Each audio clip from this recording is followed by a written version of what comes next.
Hey guys, Attorney Walter Knott. I know I need a haircut. We're going to go through that later. All right, here's the thing that you need to know right up front, aside from this being out of control. Let's go through it. Inflation has turned a $15 an hour wages into a setback. We are now in a form of inflation that is just terrible. And while CNN and Fox News are blaming their individual political party that they're associated with, one of the individuals that responded to one of my videos said, well, Trump created the recession and then Biden inherited it. So howdy, Faith Moore. Howdy, Love Pugs. So I just wanted to correct the record before we go into this video that no, the recession hasn't actually occurred yet. So when the person stated that Trump created the recession and Biden inherited it, that's incorrect. That's also similar to allowing us to continue to blame the Bushes for Obama's poor performance when it comes to the economy, which I did for almost 8 years. And now I look back and I'm like, wow, I was an idiot. So the bottom line is the recession is likely to occur over the next 4 months. We're likely to see essentially all the trading and capability just dive. That's why most people with investments are getting ready to sell everything, put it into something that they know is recession proof. And here's the thing that we know now. We know that this recession is likely to be worse than the 2008 housing market recession because of what the numbers are showing. So I found an article that's old. It's actually old. It's from September 17th, 2021. That shadow in the background fighting with Sweetie. All the way from September 17th, where at that point, the inflation was so bad that a 15-hour wage was actually a setback. And when you think about that, wow, cool. Michelle Germano, howdy from Hawaii. So what the crazy thing about this is that people are like, oh, Trump created this recession. Biden's going to inherit it. The recession hasn't actually occurred yet. The massive inflation is all on Biden. The recession that's about to occur, it's all on Biden. I don't care if you listen to CNN or Fox News. They're throwing names out there. They're going to throw this president under the bus and that president under the car. It is what it is. But they all fall on Biden at this point. Do or do not, there's no try. Thank you, good sir. I appreciate it. I got to catch up with you, by the way. I've been working nonstop. So thank you, by the way, for the $5 donation. Cool, guys. Howdy from Mississippi. That's so amazing that you guys are all over the place. Vegas, very cool. So here's the deal. What we have here is it's an interesting economic study that sucks, especially for fixed income people. Let me read the article and then I'll kind of tell you exactly what's going on. Here we go. All right, inflation has turned $15 an hour wages into a setback by Noah Smith, September 17th, 2021, 6:30 a.m. It was posted. This is basically from the website. Looks like, I guess it's Bloomberg Opinion. Yeah, it's Bloomberg Opinion. Wages have risen this year, but inflation has made that money worthless than before or worth less than before, preventing any meaningful improvement in living standards. So the whole point of this thing is the standard of living was supposed to go up when we got the $15 for people who are working jobs. So the $15 an hour, you put in time, you spend your life, $15 an hour. It was expected that you were going to live at a higher level. You're actually now living at or below the level it was before, which is just horrible. I can't even express. We've lost any benefit that there was supposed to be for people that were poor that were working on the hourly. It's just, it's bad. Let's go through it. Many Americans have been delighted to see wages rising since the end of the pandemic, right? And the end of the pandemic, this is all a Biden gig. You can say your Trump stuff, but at the end of the day, this is a Biden gig. But whether they realize it yet, inflation has already eaten up all of those gains. They're saying any increases you had, they don't count because your dollar is worth less, which means you have to spend more of it to buy the same thing, which highlights the fact that the U.S. economy has no system for making sure that wages keep up with inflation, which is somewhat true. They do have systems to make sure that wages keep up with inflation, but they got the COLA, they got the Consumer Price Index, they have those. In recent months, there have been lots of stories in the media about how wages are rising strongly. And in fact, in dollar terms, that's true. Plenty of plausible economic explanations have been offered for this happy trend. Pandemic unemployment insurance offered generous benefits to those who didn't go back to work, forcing companies to raise wages to lower them back. And danger of COVID-19 in workplaces necessitated a hazard pay premium. The rapid rise of technologies like the automated restaurant ordering made workers more productive, and the Fed's continued loose monetary policy, together with generous government relief spending, kept the economy running hot and the labor market tight. Although all those things we just read are going to be ending, which means that people are going to be making less. they're going to be making less and their money's going to be worth even less, which is not good. All of these reasons make sense. And yet, when you adjust for inflation, this is the important part of this whole thing, it turns out that real wages, representing how much stuff you can actually buy with your paycheck, have gone down since May 2020 and continue to drift lower. That's bad because if people are not able to work and earn as much as they used to in a comparison to buying stuff, so if they're making more money but they can't buy as much stuff with it, then they're not going to be as excited about working as much, which means innovations are going to go down, work productivity is going to go down, and ultimately people are going to be less inspired to work, which is going to hurt the disabled and the retired even more. Because if people don't work, they don't pay into the system. If they don't pay into the system, pay taxes, then the retired and the disabled don't get as much of a check in the long term, and not so long term for the retired. Okay, so let's go through this thing. The typical inflation rate is about 2%. This year, it's been more like 5%. Now, remember, that was 2021 September. Now we're over 7%, which is historic, which is like wowzers. Workers who don't know this or who are slow to perceive the rise in prices they pay for goods like cars and groceries won't realize this and will be happy with their unusually large raises. But companies whose accountants and managers certainly know the true inflation rate will also be happy because they know they're not actually paying more for labor. But they are. They still are because they're not making that much more. They're just putting out more dollars. So, once again, crap statement on behalf of Bloomberg. Could have done better there, guys. No accountant was ever like, celebrate Christmas parties for everybody. We're spending more and a lot more on our employees. Yes, let's get the good alcohol. They've never said that ever. They don't work that way.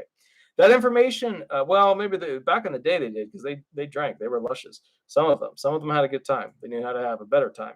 That information between workers and employers may be exactly what keeps wages from rising faster than inflation. If workers take a year to realize how much prices have gone up, they may be satisfied with the raises they got during the time of high inflation, even if that inflation ultimately turns out to be transitory. Which we now know, which that was a word that they used a lot. They're like, this is temporary, transitory, all this stuff.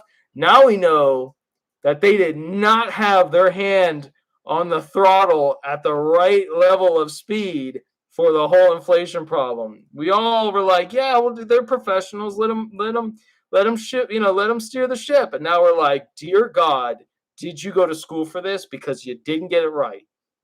All right, by then it might be too late to negotiate for a real inflation-adjusted raise. Many people suffer from what economists call money illusion.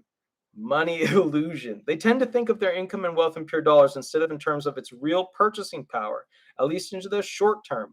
Money illusion could in turn be a source of what economists call upward sticking nominal wages.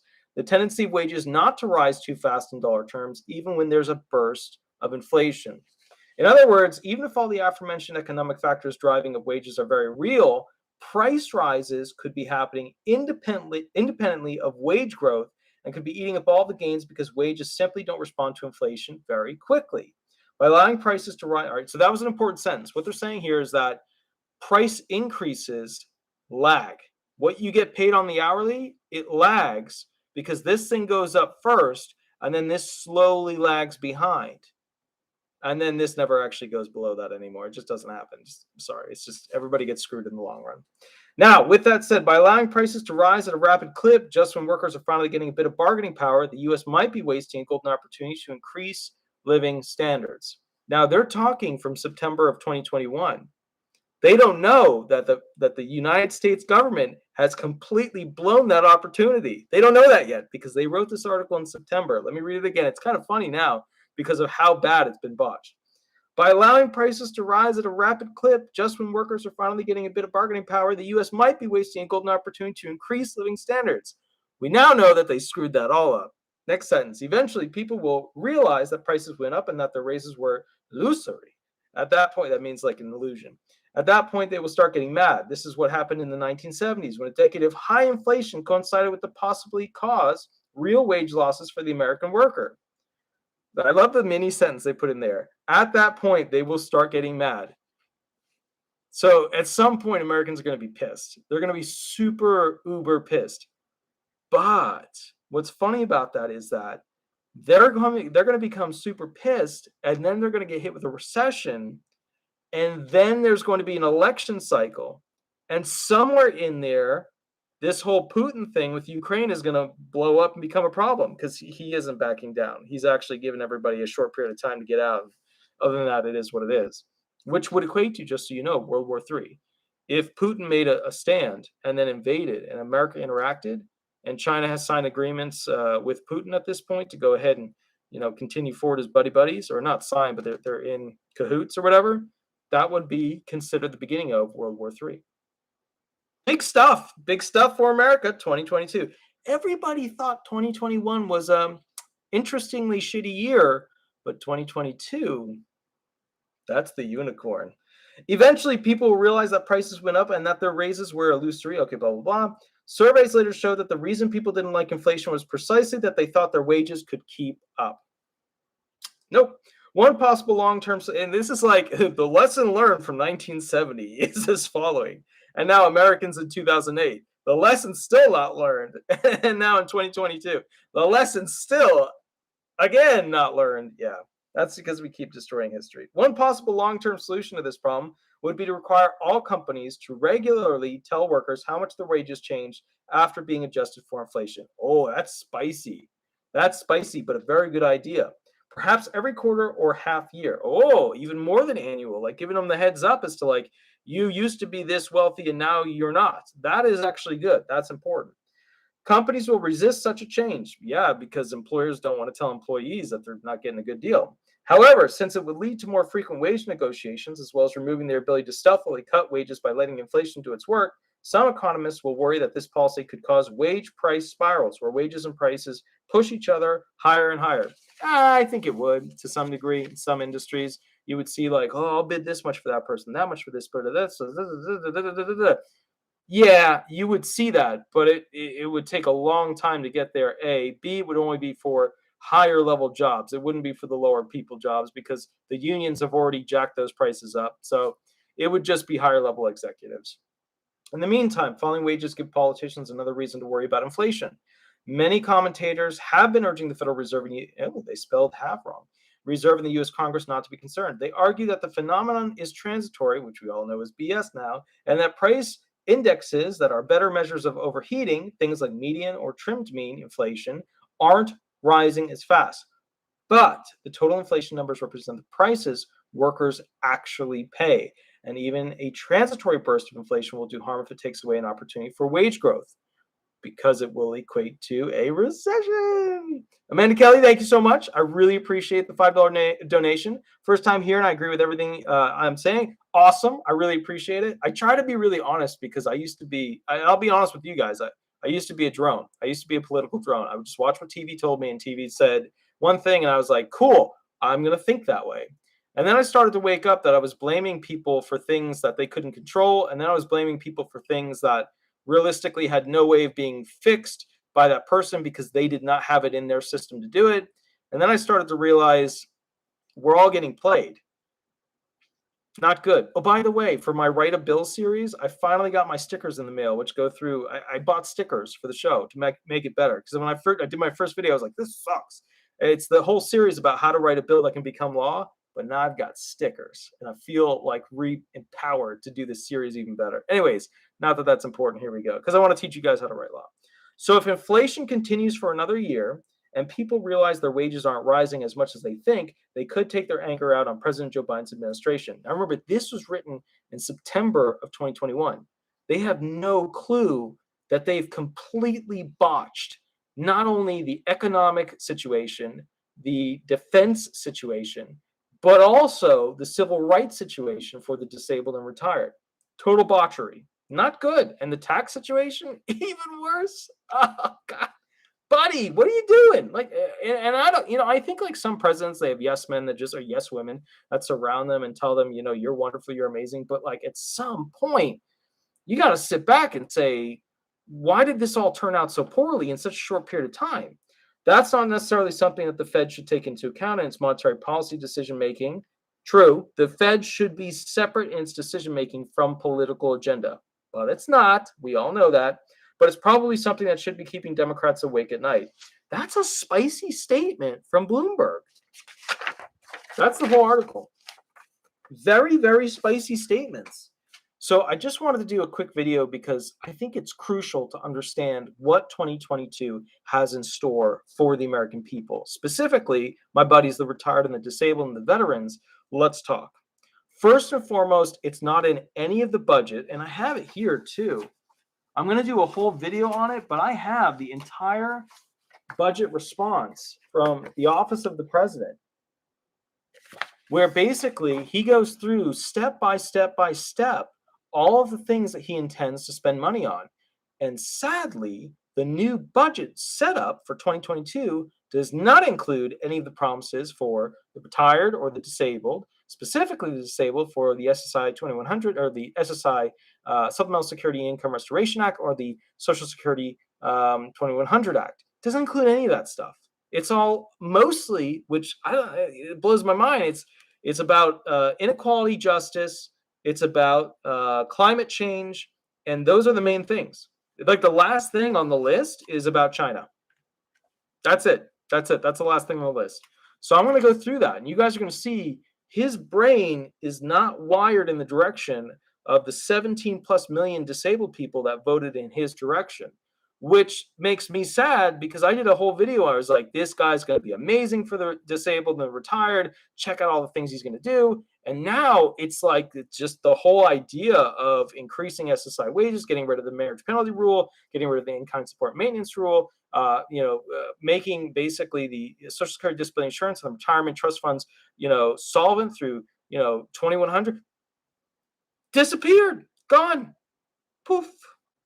So now if it were to ever happen, which it's not even on his agenda, it would have to happen as an executive order during 2022, which is not going to happen. It's not going to happen, or be budgeted for, which it's so massive in financial need, it would have to be budgeted for in 2023. But let's play through the map here. Let's play through the game, right? And I know that this is upsetting some people because they're so ingrained on, I love my Democrat donkey, or I love my Republican elephant. They're so ingrained on that, and I get that. That's fine. You can snuggle up to one of those. That's totally cool. I'm cool with that. But just hear me out on 2022. Just hear me out about it, okay? We have a couple of things coming up. First and foremost, we know that the recession is likely to occur over the next couple of months. When the recession occurs, it's going to slow down people's ability to buy stuff. It's going to slow down the job market. It's going to suck. Then on top of that, we have this little problem of a potential problem with Biden and Ukraine and this military issue, all while the Olympics are going on. Like if I were smart about, and I was like in China, leading China, I would take advantage of that. I would push, Russia to start some, military excitement with, Biden in the Ukraine. If I were in charge of China, I would then go ahead. I would require all of the Olympians to go ahead and stay in the country. And then for them to be released, I would get some financial benefit of that to release them to their independent countries, right? The US would have to pay money to get their Olympians back, and this country would have to pay money to get their Olympians back. We all see the control issues that they have there. We all see the monetary issues that are going on with that. So the problem is we have this what's going to happen when it all starts to have these mega nations going after each other. And remember, Biden can't really threaten Russia and China, especially when they're together, like they can Iraq, Iran, Afghanistan. He can't threaten them. He can't go after them like that because Iran, Afghanistan, those are mostly little nations in the sense of GDP, war machines, capabilities. They were, honestly, before we went there, they were terrorist nations. They were led by terrorist organizations. They continue to promote terrorist encampment and growing and altering the minds of people, which then resulted in us, going in there to try and do whatever we were doing. Obviously, oil was a big part of that. I'm not going into that, but you get the point. Republicans and Democrats, they are our greatest sins in America. But the bottom line is this.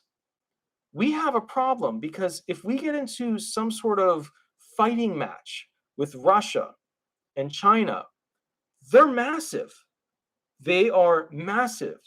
The two of them together are bigger in military capacity for some aspects of it, some machines, than the US. Although the US is massive. The US could in theory potentially do a war with both of them. But you got to remember something. What we have here is like another World War II scenario. They're clumping together. And now we have another issue. President Biden, go look it up. I couldn't even believe it. In essentially the government chambers where they create law or they go after people and claim that they're criminals or whatever, the British basically denounced him because of the way that he pulled out of essentially Afghanistan. I don't know who's our ally right now. I don't know. The traditional allies of World War II, they're not the same. It changed a little, and then we angered a bunch of them that were there with us in Afghanistan. So I don't know what's going to happen. But the problem is we really don't want war. We really don't want war with Russia and China. We just don't want that. That's too big. That's too much of a problem.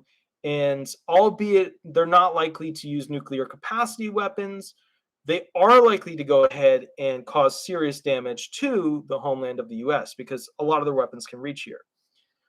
So essentially, what's happening is a problem. Biden can actually come out as a major hero here by getting away from the Ukraine situation. Because the last thing we want is to worry about, well, there's a pipeline there and we're hoping we're going to get some, fuel, blah, blah, blah. We were energy efficient and capable basically a year ago. So everybody's sitting back going, what the hell? So the problem is this. He could come out as a hero here if he somehow relieved the tension of this whole Ukraine situation and everybody was happy. But I don't think he will. There's something weird going on with his connection to Ukraine as to why he's trying to back it. It's not just an oil thing. Ukraine is very afraid. Ukraine is starting to go ahead and call in every man, woman, and child situation. Biden's telling everybody to get out of there because something's going to happen.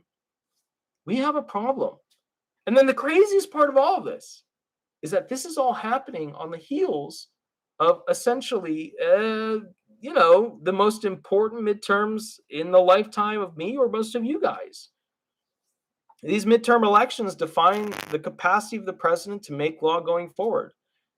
It's almost certain he's going to lose the Senate. I think he will keep the House. A lot of people disagree with me, but I think he will keep the House, even though there's like 400 seats or whatever, and only 30 or 40 or whatever Senate seats. I think he will keep the House. But I just want to point out something real quick. They impeached the prior president twice. What do you think they're going to do to Biden if both the House and the Senate go Republican? The Republicans are like ravenous dogs at that point. It would be just, it wouldn't even be about the right thing. It would just be about attacking, destroying the heritage of Biden, which once again is not the end game of what we're looking for. I mean, maybe it is for them because they'll impeach him, try and get him out, but then they get Kamala Harris and blah, blah, blah, blah, blah, who's having a bunch of issues with people that are basically quitting. I don't see us on the chess game. Keep in mind, I was the president of the chess league when I was in high school and many other school areas. I like chess. I'm a big fan of chess. I don't see on this chess game that we are positioned well, that we have a winning strategy going forward because of things that could happen. I see us continuously losing any and all capacity that we had as this amazing nation where things were cheap and we could get wages that, would pay for them. But I just want to remind you guys, something that most people don't think about is that in the United States, most people who get minimum wage, they're not in a state of complete homelessness and being destitute. They're not. In other countries like Russia and China, they're destitute. They are, extreme homelessness, chronic homelessness, or basically living in something that might have running water. If it does, it doesn't have electricity. If it has electricity, it doesn't have running water. It's different. We've never had that. Our bottom of the barrel was always higher than these other countries that are at similar financial, first, world nation countries. But I think that's where we're going at this point. So anyways, guys, I hope you're doing well. I have a couple more videos I'm going to be doing tonight, and then I have to go to the post office. I was hoping to go to Walmart, get some fruit, even though everybody tells me to go to Publix to get fruit because apparently it's better there. So I need to do that because it's literally down the road. Either way, guys, I will catch you a little bit later. I really am worried about what's going to happen with the retirement trust fund and the disability insurance trust fund and the SSI benefits, because the more and more I learn about this financial trend of what's happening, I understand more and more about how many, like the weird thing, just think of, okay, one last thing, and then I'm going. Then I got to do another video. The weird thing about it is this. When we look at how many trillions or billions are part of these trust funds, we're like, damn, that's a lot of money. But then when you look at how it's actually being used over a longer period of time, you realize that it's getting drained and not getting enough to keep it doing this, but we're doing like one of these. We're just slightly going up, and then of course the past couple of years have been down. So, but that'll change, hopefully, we assume. But the problem is that this massive trillion and billion-dollar game that we think is a lot of money, it's actually not. If you take all those Americans and you do the average amount that's received, even though it actually comes out to be a little bit more than that, but if you do the average amount received, it's so much money that gets pulled from these trust funds. Either way, guys, I will catch you a little bit later. These are the things that worry me, and sadly, they don't report on them in the news in the same way. And the news, I don't know why CNN and Fox News and MSNBC, I don't know why they don't focus more on the retired and the disabled. It's like it's just the categories rarely exist. It's like one story per week, per month, whatever. But anyways, guys, I will catch you a little bit later. Have a wonderful, wonderful night, and thank you so much. I'll catch you later, guys. Bye-bye.